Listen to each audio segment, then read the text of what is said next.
Well, Brandon, we've been going at it for a while and decided to turn the video recorder on. And I guess we can talk about it in the sense of how to establish and maintain an easygoing practice so that we don't go off into the ditch with it, which happens almost every time. And what do you mean by go off in the ditch? By Well, overdoing or underdoing? either Yeah, way, either either way, way. Yeah. either way.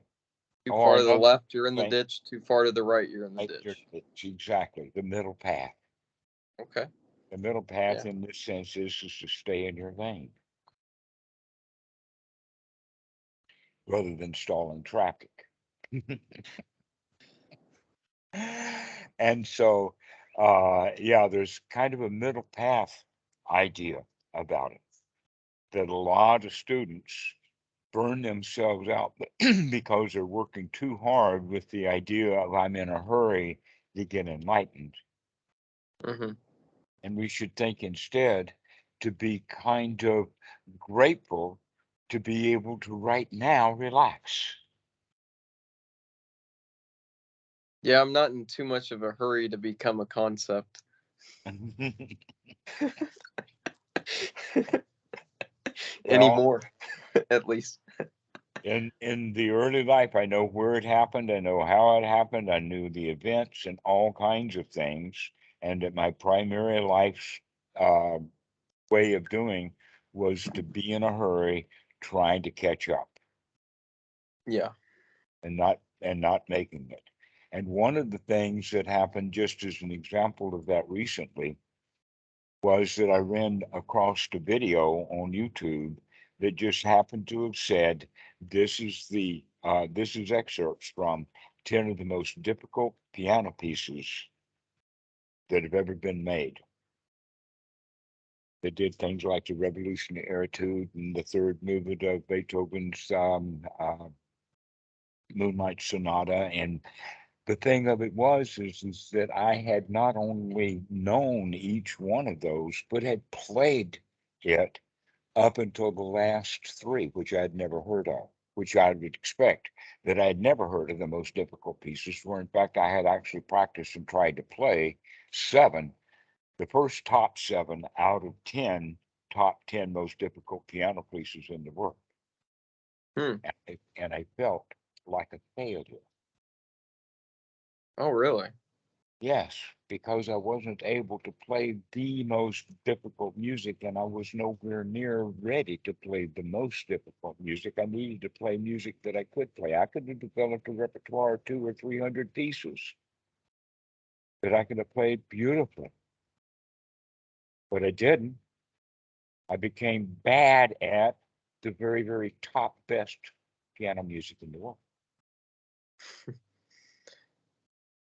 What a tragedy! But I have to look back on that from the age of 76 to 77 all the way back to how I was when I was 20 years old.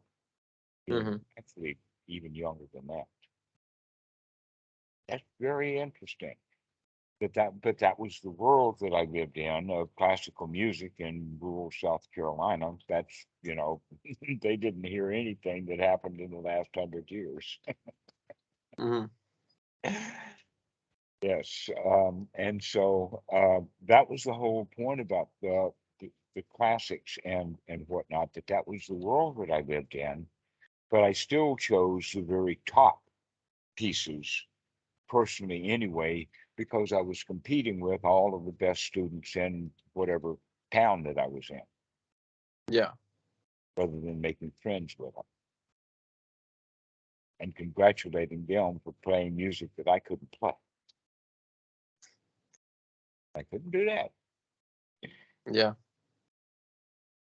All right, so this is how we live our lives, though, in many, many ways, is that we set our own standards too high and then we fail at that standard. And that's Mm-hmm. one of the ways that people practice meditation is they set the standards for themselves too high and then they fail at it. And one of the standards that we just heard recently is all the time. Yeah. Yeah. And when he thought, I can't do this all the time, which nobody asked him to do it all the time. He knew, in fact, that he would fail if he gave himself the goal of doing it all the time, which is just another unwholesome thought. I Yeah. can't do this all the time. And no one's asked you to. That's the standard that we set for ourselves. But that business of all the time comes from our society. Our society teaches that all the time stuff. So in fact, a child would naturally just be here now instead of all the time. Yeah. So all the time is a concept, but we've been stuck with it. Wow, have we been stuck with that concept of all the time? And so that's the key ingredient then, back to how to gain the momentum to keep being in the here now over and over again, and make it easy peasy to just remember to intentionally come back into the here now and drop all of those thoughts. And so we have little Dhammarato moments, intentional little Dhammarato moments, 10, 20, 30, 40, 50 times a day. Because they're very easy if we can remember just to stop and take one deep breath and go back into it. So that's one of the ways of practice. Another one is to start really closely paying attention to what we're doing. Now, I don't mean all the time. I mean, when you're actually doing something, then pay attention to what you're doing. Yeah. That's actually in the Bible when it says that whatever thy hands find it to do it with all thy strength, all thy might, and all thy mind. Okay, which means to pay attention to what you're doing. Mm-hmm. In this case, also paying attention to what the hands are doing, rather than paying only attention to what the hands are doing. In other words, you take the focus off of the object that the hands are manipulating onto the hands as they're manipulating the object, so that you're into the sensory awareness of your hands. And I do not know anything that feels quite as good as the hands touching each other, just rubbing. It's just, oh, what a marvelous feeling that is. That hands have that capability. Literally hundreds of millions of little neurons of touch sensory things. Mm-hmm. And I began to understand that when I was a teenager, working on motorcycles and cars, putting in bolts into places you couldn't see. You can get your hand up in there, but you can't see it. And so you have to be able to see with your fingers. Yeah. Yeah. Anybody who's worked on cars like that, up on their back, putting bolts in and taking them out and using wrenches and all of that kind of stuff, can't see anything that you're doing. Mm-hmm. You have to feel your way through it. Reminds me of changing a headlight one time in a Volkswagen I had. You could barely fit your fingers in there, and I have pretty thin fingers too, and it was interesting to try to do that without being able to see it whatsoever. Mm-hmm. Mm-hmm. Okay. So that was actually marvelous that we could do that then, but we were more interested in the marvel of getting the headlight back together than we were of actually the art of being able Yeah, to do that. yeah, Okay. wanted the So, result. so now we're going to stop being so result oriented and start being the process oriented of what the fingers feel like when we're touching things, to bring sensory awareness in. The Buddha actually has this in the Sutta number 10 on, the Satipatthana Sutta, about how to be experienced the body. This is step 3 of Anapanasati, is begin to experience the body, not while we're sitting, flat-butted on the floor, on the hard floor with a cushion, but rather as we're living our lives, we begin to pay attention to things that we're doing with our hands in the here now, rather than having the hands themselves on automatic pilot. But in fact, Hmm. that's when a chef or a cook will cut themselves, is when they're not watching what they're doing. Yeah, Yeah. I mean, then how ridiculous is that for us to begin to understand is that if we start watching what we're doing, we're going to be very safe, as well as if we really watch what our hands are doing, we're going to be doing things very wakefully. that reminds me of, I think, something I heard about electricians, that it wasn't the most dangerous to be a new electrician because they're scared and they're paying attention. Uh-huh. Where a lot of the, or maybe from what I remember, most of the serious problems came where people had been doing this forever and they got so lax with it because it was so second nature to them that they zapped themselves because they Hmm. weren't paying attention because they didn't need to pay attention anymore, it felt Because their like. hands were on automatic pilot now. Yeah. Yeah. And what a jolt to find out. Yeah. That's a way to wake up real quick, Uh-huh. right? Uh-huh. Well, it's safer in America than it is in Asia, because here the jolt is 220 volts, Yeah. twice as much as the 110 to 120 in the States. Yeah, I remember I had to buy a certain adapter when I went to stay in China with a friend. It was quite different. So um, most modern electronics, by the way, have a switching power supply, so it doesn't matter what the input voltage is. It'll take almost anything and still produce 12 Oh, volts. really? I didn't know that.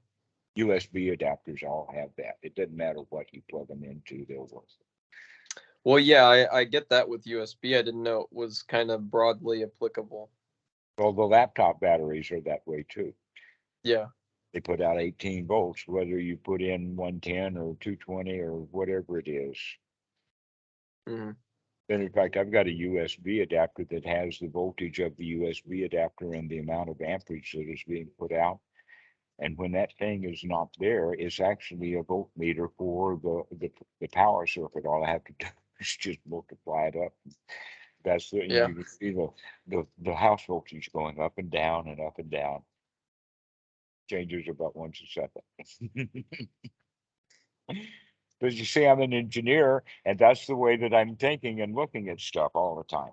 But meanwhile, it's also back to the here now, is to start paying attention, because if you let things go on automatic pilot, you're cruising for a bruising, Yep. or you're going to be woken up with a jolt of electricity or a shock, or cut yourself with a knife, or all kinds of possibilities because you're not looking at what you're doing. But here we're going to be going one step further. Instead of looking at what we're doing, we're going to be looking at the hands as they're doing it, to experience it as if. And in fact, this is a good example of what we're talking about is that how about the seasoned electrician doing a session or two blindfolded, so that he goes back into the hands, because he knows what all of that is. He doesn't need his eyes anymore. Yeah. And in fact, his eyes are not looking anyway, because he's looking with his mind, and his mind's eye, rather than looking with his real eyes, is what his real hands are doing anyway. That's why he got lost. But now, if he's blindfolded, now he's intentionally going to remember that this is his hands doing this all by themselves. Pay close attention to what's happening. Hmm. So a skilled surgeon can do anything he needs to do after he's blind. Piano players, that's a really good example. How could someone be blind and learn to play the piano? Well, they feel their way around. That's exactly what we're talking about in the Satipatthana Sutra. Begin to feel your way around life. Begin to pay attention to what the sensations of the body. are all about. So this is what we would say in classically the body, but also in the sense of the Satipatthana, this is the application of a way to operate with the body. So that also goes to eating food. But you really begin to pay attention to what we're doing because the food itself is nourishing and it's life giving. And we either take pleasure or displeasure in the taste of it. So begin to pay close attention to the taste of the food as well as the manipulation of what the tongue is doing and where the teeth are that you like to use the most so that you can crunch into something. Figure out which are your favorite teeth and which ones you ignore and all of this kind of stuff and really pay attention to what's going on inside the mouth. Now, there's some groups that will say, oh, you're supposed to chew your food 30 or 40 times. And the answer to that is no. Why bother to even count? Nobody can even count to 30. But that's not the point. The point is to pay attention to what we're doing inside the mouth. This is also, Counting is just a way to pay less attention to what's going on, really. pardon?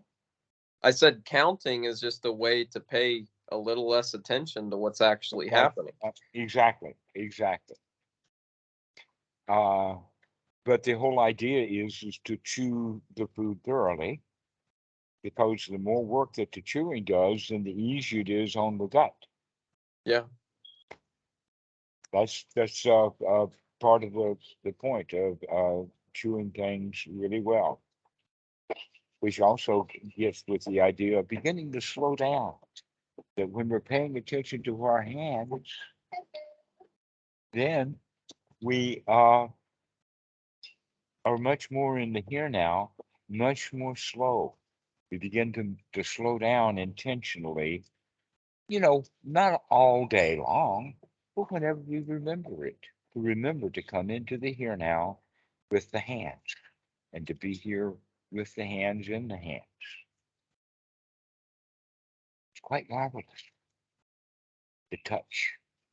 Right now, it's the touch of the dog. This is lucky. Mm.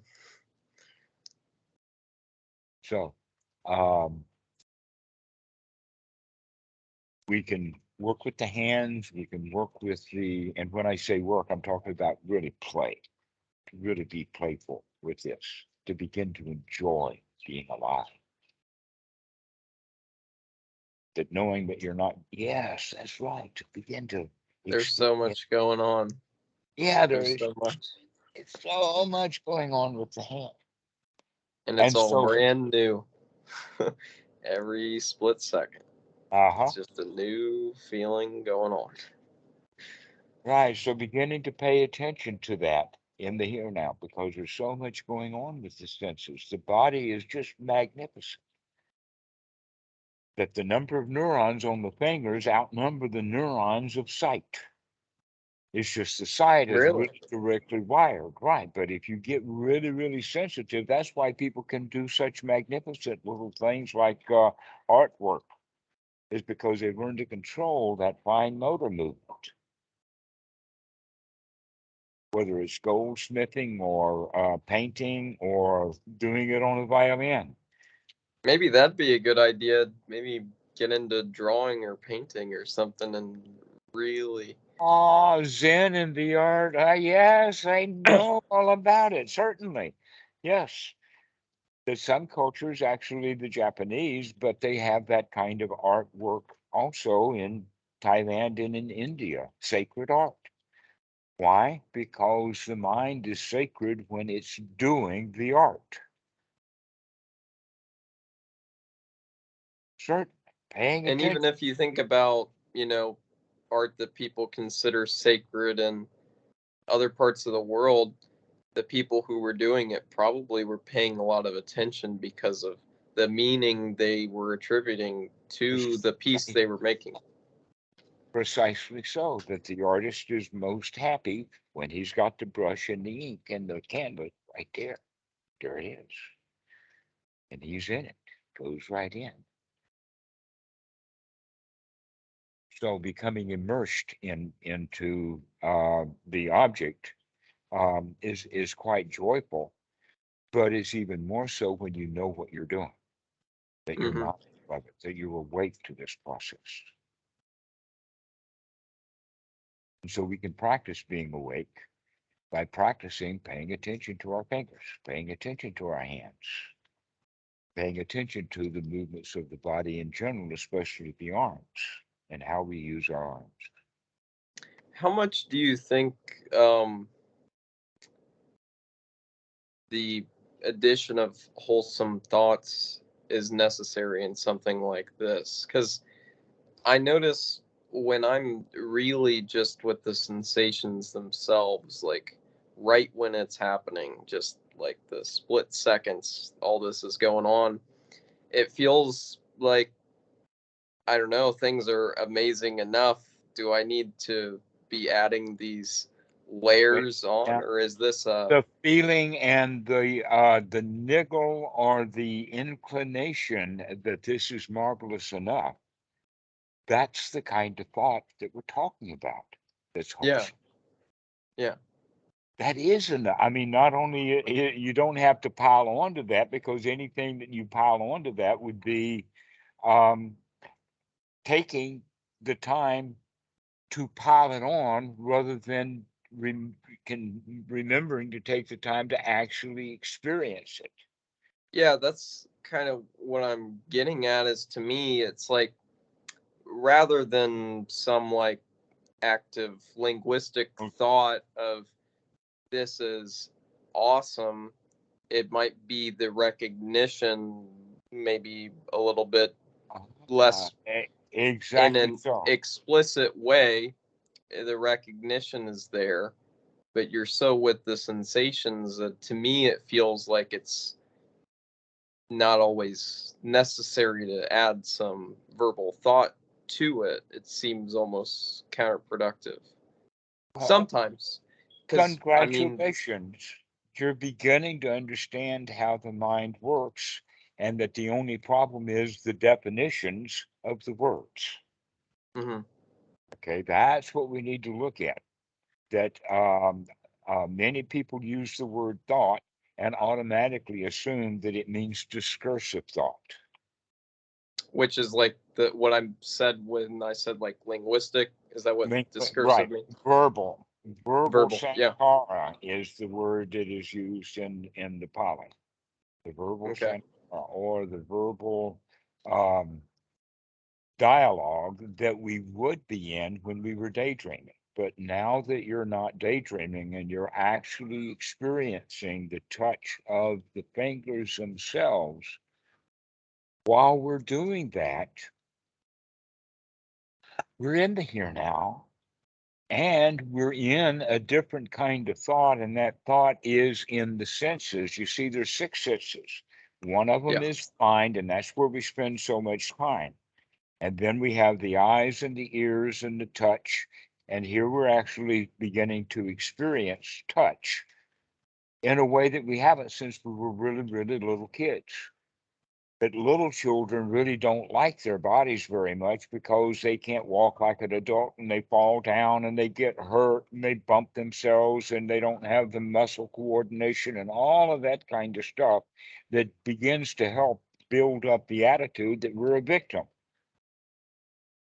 But even though we gain motor skills later, we still are no longer paying attention to the body itself as a marvelous piece of machinery that it's become.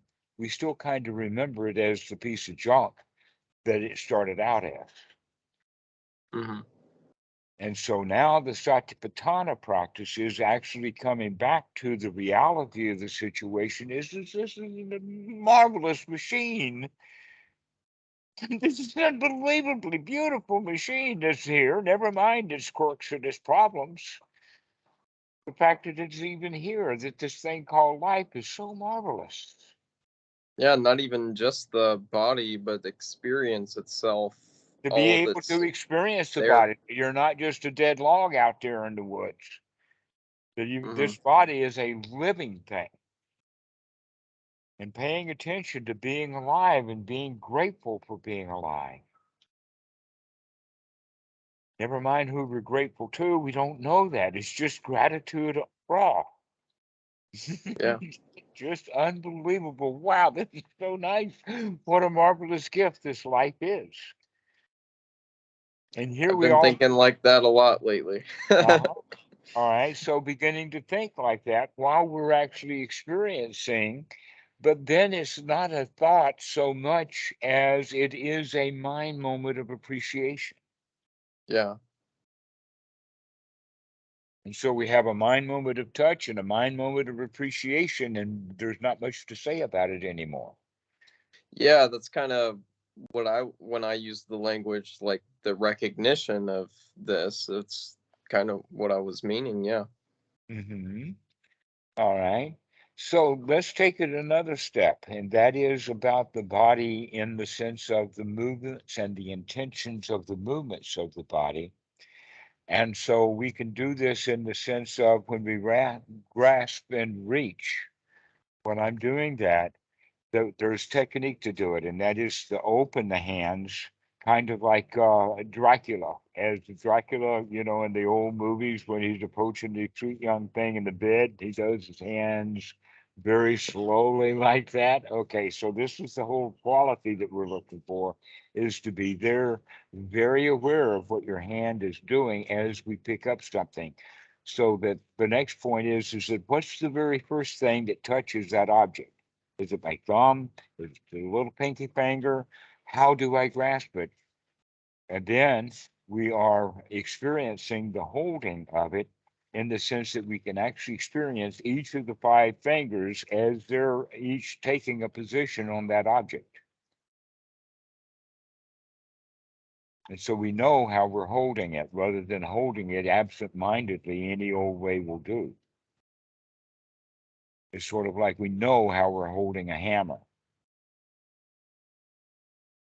But Yeah. then after we have held that hammer so many times, we've gotten used to it, and so we do it absent-mindedly, and the next thing you know, we've hit our thumb instead of hit the wrong nail. And so coming back into the present moment of exactly how it feels to hold things, to touch things, this is um, the way of doing it. And the answer to that is you don't have to do that all the time. Just do it when you remember it because you really like doing it. Yeah. So sitting here, I do it often simply because it feels so good just to slide the fingers together. They know each other very well. And so going on with it, now let's look at things like movement of the body. And the example that I'll use would be twofold. One would be sitting up or sitting down or standing up out of a chair, and the other one would be opening a door. Not every door you open and not every chair you sit up and down in, but when you remember to do it, you can begin to get good at it. And so here's the thing about getting up out of a chair. Instead of getting up out of the chair like we normally do, getting up walking, because we almost always are getting up to go. And so we move from the sitting posture into the walking posture. And so what we're going to actually do is interrupt that by putting standing posture momentarily in there for 1 or 2 seconds while we question ourselves, where am I going and why?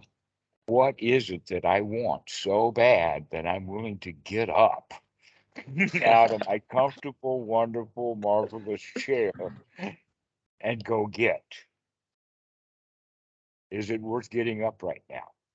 Okay, so this is basically what we're beginning to practice is looking at our motivations and our intentions that are often in the mind, but we're ignorant in the sense that we weren't really thinking about it. We just started to go. So we're Yeah. going to interrupt that with, why am I getting up? What is it that I want and desire enough that I'm going to give myself the dukkha enough to get up? So many students have come back a week later and says, I was trying that And I don't wake up until I'm down 10 steps. That I'll go, and then I'll get about halfway where I was going, and then I'll remember, oh, I was going to stand up. And so the answer to that is that's the time to stop and do it then. And so you can start figuring out how your mindfulness is as to how many steps that you've taken before you remember to stop and stand still. I like that. A little metric. Uh-huh.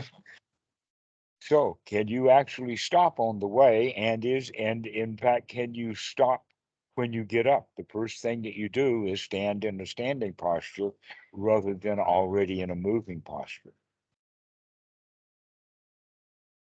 And stop. And then you check out what is it that's so important that Do I you got to hear get up stories for? of a bunch of people? They'll just stand up and they're like, oh, "What do I need to get up for?" And they're like, "Oh, Ew. let's just go sit back down." Yeah, exactly so. Okay. So now the next one would be opening a door. Hmm.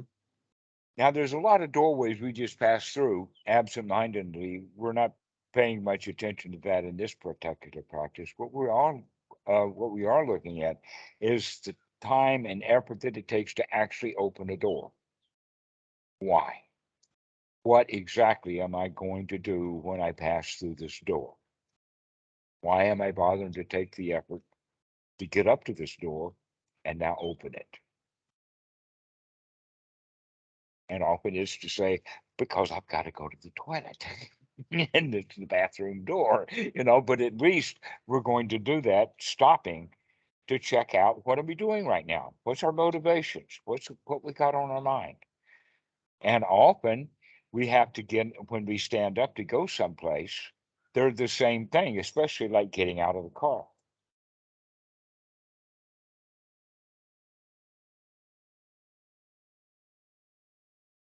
So while you're frozen, I don't know whether to keep talking or not.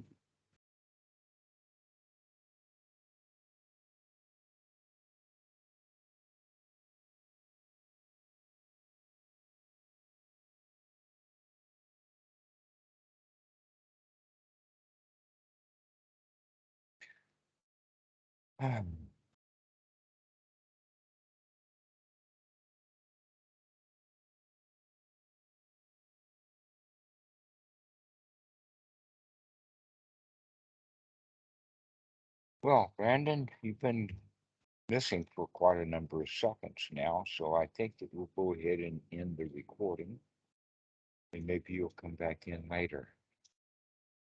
So anybody who's watching this, oh, he's back. He is back.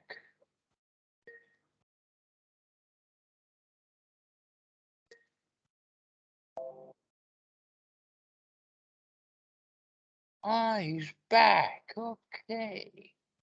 I want my money back. I started paying so much attention to how things were feeling that I stopped paying attention to the fact that I had seen that my battery was at 10% a while back and my phone died.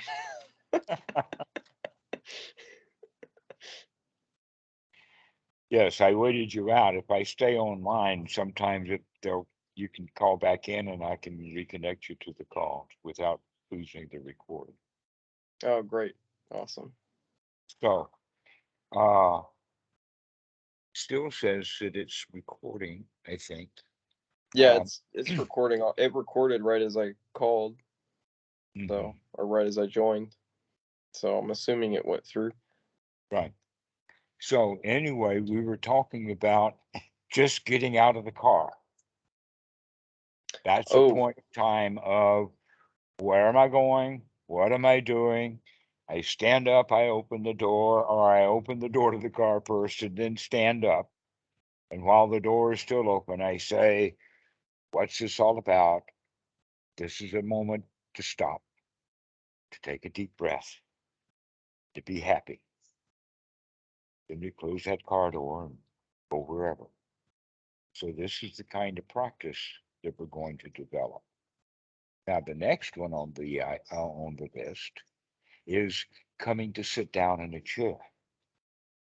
what we normally call is taking the load off, right? Well, we're really going to take a load off. We're going to make sure that when you sit down in the chair that you remember by turning around and standing and saying, I'm really going to enjoy this sitting down. And then we sit down with, ah, oh, it feels so nice to take a load off both the feet and the mind. So you can begin to feel just for a moment the chair. Thank you, chair, for holding me up. You didn't fall apart this time.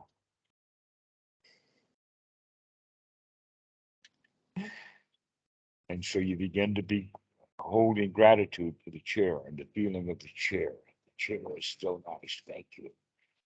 Feel comfortable and relaxed.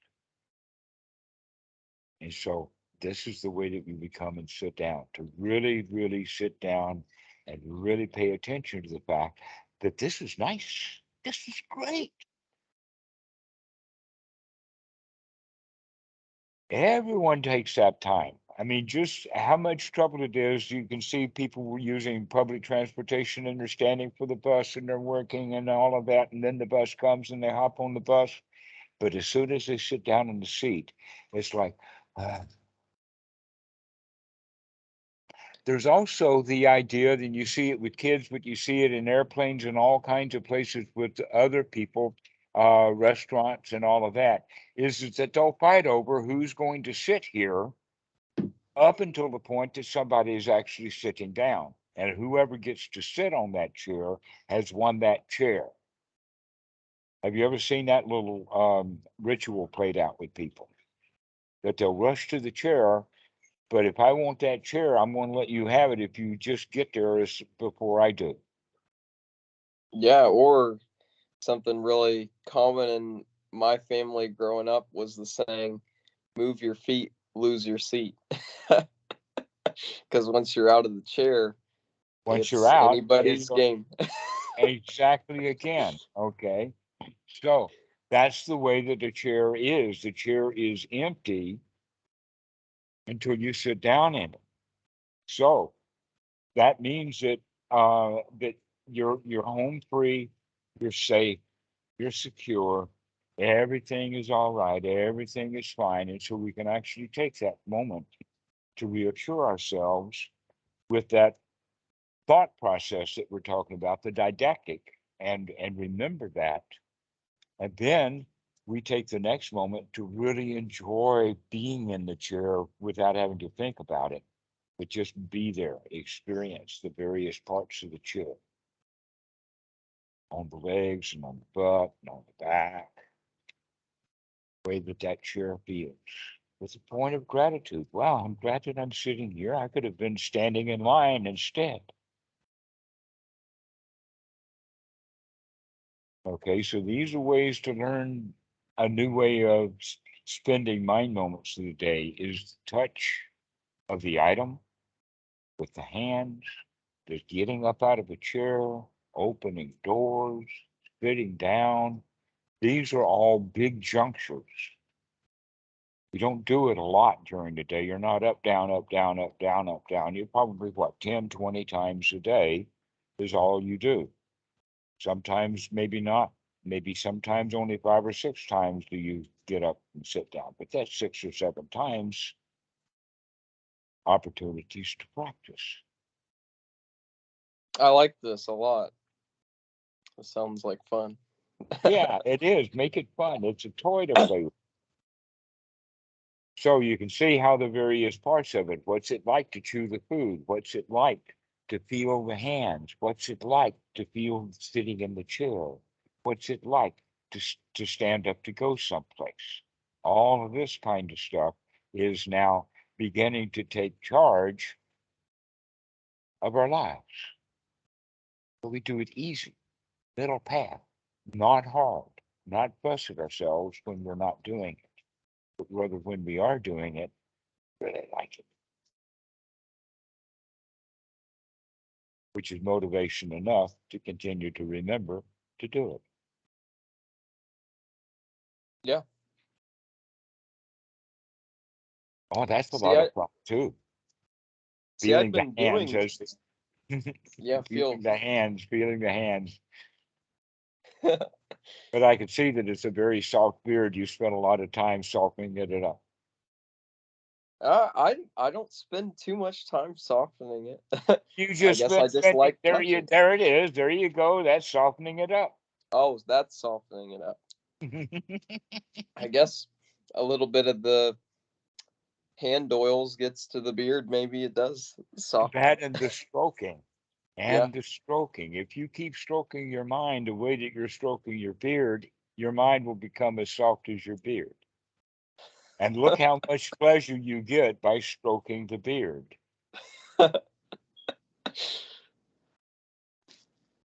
So stroking yourself. This is what we mean by Anapanasati, or that remembering to pamper yourself. Remember to nourish yourself. Remember to appreciate how nice things are right now.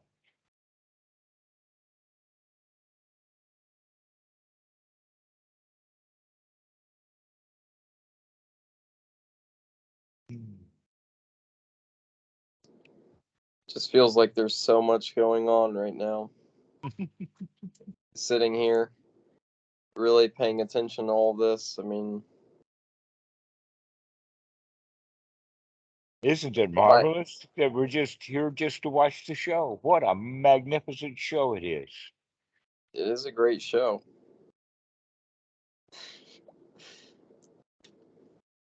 Okay, Brandon, well, let's finish now and that you just continue to experience. Sounds good to me. Okay, I really enjoyed the call.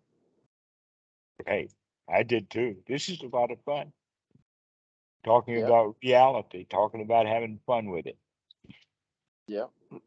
right here, right now. Okay, we'll see you.